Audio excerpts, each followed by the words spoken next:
There was an awful lot missing off it when it came back. I think all the brass fittings, which of course are always popular with scrapmen the world over and things like that, but very fine job of restoring it. And there you've got the two competitive companies from Leeds. You've got the big Fowler, John Fowler's in Leeds, and their next door neighbours and great rivals, McLaren's, who built Mr. Tweedy.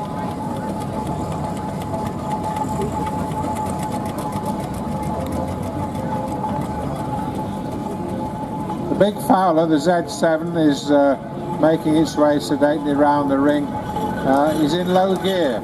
And how do I know that? Because if you look carefully, you can see the high gear is sitting on the footboard on the side of the boiler. So when you talk about changing gear on this engine, it means just exactly what it says. You have to unpin the gear selector mechanism that's holding the low gear in drive at the moment. You take it off altogether and fit the high gear on. And once you've fitted the high gear, then you're in gear, and you can't actually take it out of gear without taking it off. So for ploughing and work, you use the low gear because you can just pop it in and out of gear when you want to move forward or you want to work the winch. But for road work, you would have fitted the high gear on. But to say it's quite a lump. The high gear pinion is you want a knot in your braces when you pick that up and slide it onto the end of the crank. Nice.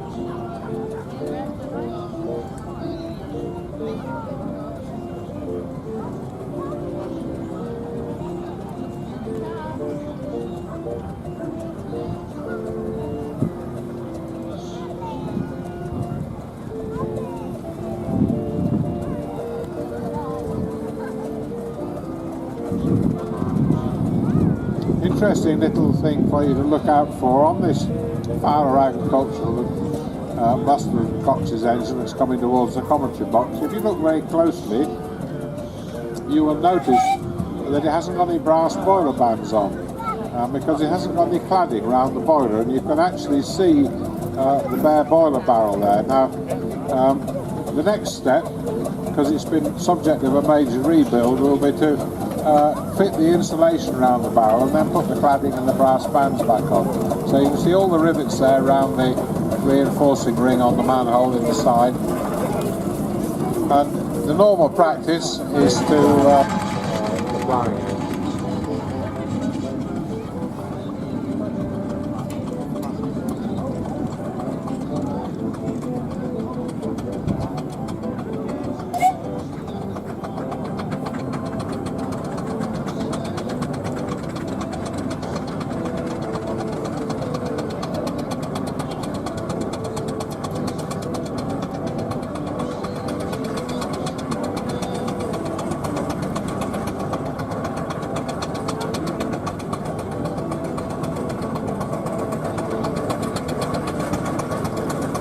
Now we've got a particularly nice engine making its way up to the box. We've got a half-size Fowler, built by Edward George in 1992, and it won the gold medal, or I'm not sure what the actual award is. It got the major prize anyway at the Model Engineering Exhibition in 1992. Look at this engine, walk out of the ring and have a look at the big Fowler blade, possibly foremost, something like that. You will straight away see the similarity. It looks like the real thing. It's a great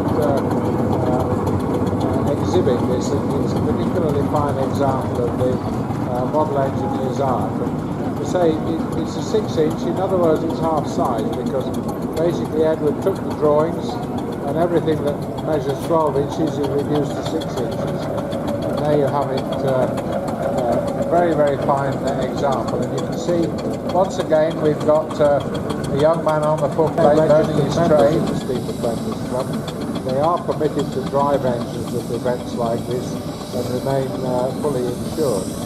They have to be under supervision, as we had in this case, but it enables them to have a go and actually learn the trade.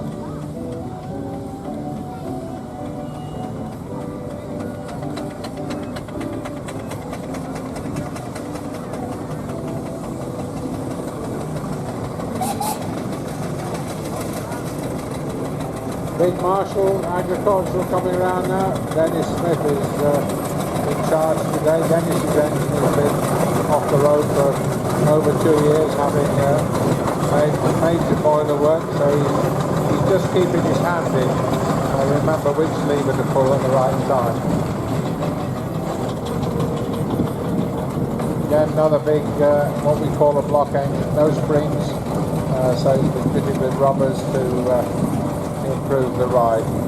So there's that lovely big McLaren engine, Mr. Tweedy. McLaren's always makes them quite easy to spot. And you'll notice the big motion cover where the McLaren badge is, which hides all the motion so it doesn't frighten the horses when they see it. Another make of roller coming along now. We've got the barrel roller. It's young Mr. George, I think, heading this way. Burroughs didn't make as many rollers as a lot of the other manufacturers, but they made what I reckon is the prettiest roller anyway. I always think they're a very handsome roller. This one, a rolling contractor from Dorset, Sharps, they had several rollers. And we've got a Fowler roller going round, Wackers, the god of wine, which I always think is rather good. And he's just showing you what actually a roller is capable of doing, because it's sort of going around telling everybody that when it grows up it's going to be a heavy haulage engine. But it's quite extraordinary what a smooth, tired engine like that is capable of doing. So you've got there a typical example of a boiler ready for delivery on the trolley. Something like the big Fowler crane engine would have delivered that from the makers and installed it in the factory.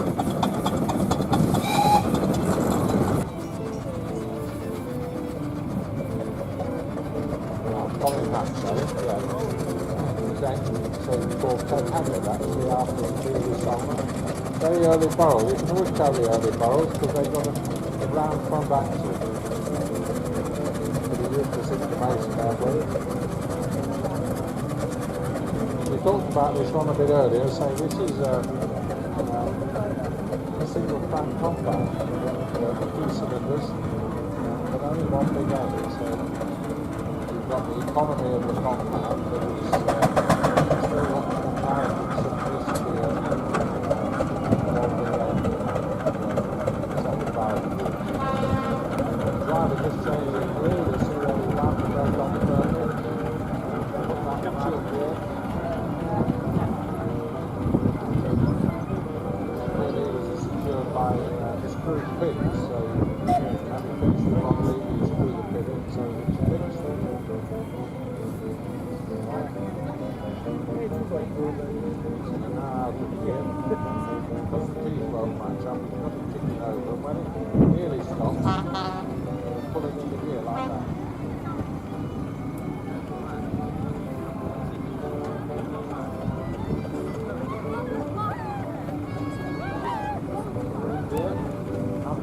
That's the little wheel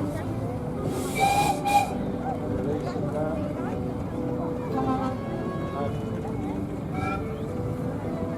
One hand on the regulator, one hand on the reversing lever, put it back, and away you go, beautifully done. Done that before.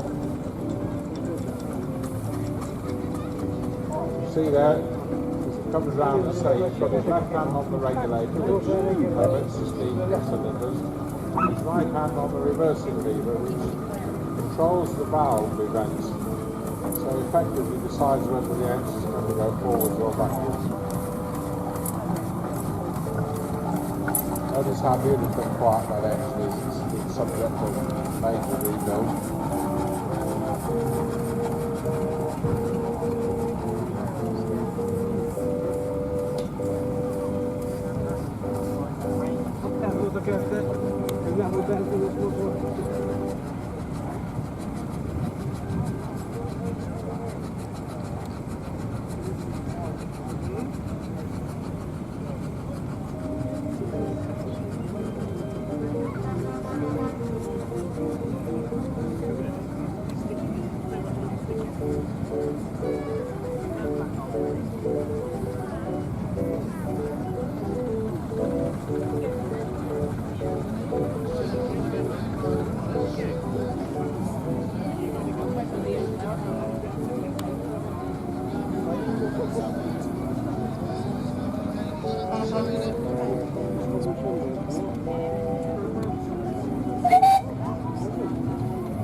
The front end of the barrel, so that's 10 years ago or more now. Off the road for a couple of years last, I think it had a new front axle and something else. 5 years ago. Never mind, I'm getting old. It's no good worrying about me forgetting figures, old chap. I just wish I could forget my age. Right, we've got Wallace Agriculture coming along now. Wallace and Stevens, Basingstoke in Hampshire. Not the most prolific of engine builders, but very fine quality engine for all that. This one's lived up in Cheshire for quite a few years now. For a long time, the Herman White, the great character in the league. Been subject to quite a major rebuild in recent times, and now carries the name of its original owner. That is, it's a big engine for an agricultural, so it's well able to boss big thrashing drum, hold it when going up and downhill and so on. And then sprinting around the inside, we've got the Bowden. Bowden's were undoubtedly the most successful builders of overtype wagons. This started life as a wagon and was later shortened to make it into a timber tractor. It actually has a winch on the back powered by that engine you can see standing up at the back of the body. On pneumatics, the later Bowdens and indeed several of the Ford were fitted with pneumatics. They didn't rush the pit up because in the first days of the pneumatics they tended to sit with solid rubber for a while. And, very nippy in the phone, they're certainly very quick on the road. The drive system, they call it an overtype because all the mechanism, the bits that make it go, are up on the top of the boiler, just as they are on all the other engines, but you can't see it at all. But it's got very similar means of propulsion to the other engines. It's just there's a lot more compact, high ground than the other.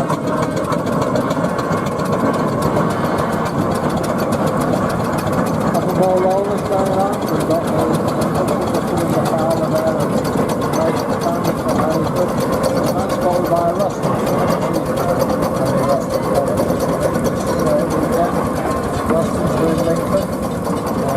Then one of the places where a lot of engines were built, there were 4 manufacturers at Lincoln. Ruston's, Clayton's, Rhodes and Foss, the symbol of again, the mention of the rampant horse. The Kentish motto in victory stands for undaunted. Avon's adopted that because their factory is in Gloucestershire and Kent. Nice little Avon roller. It's a 6-tonner. mean it. I would guess it is anyway. Probably about the smallest of the popular sizes of rollers. Various different councils would require rollers of different weights, commonly between 6 ton, 8 ton, 10 ton or 12 ton. When a friend of mine bought a roller, he bought a father roller, and the old roller contractor actually delivered it, rode it over for him. We all thought it was 8 ton because it had a little large plate on the side, and 8 ton. When I got digging in the toolbox, I found another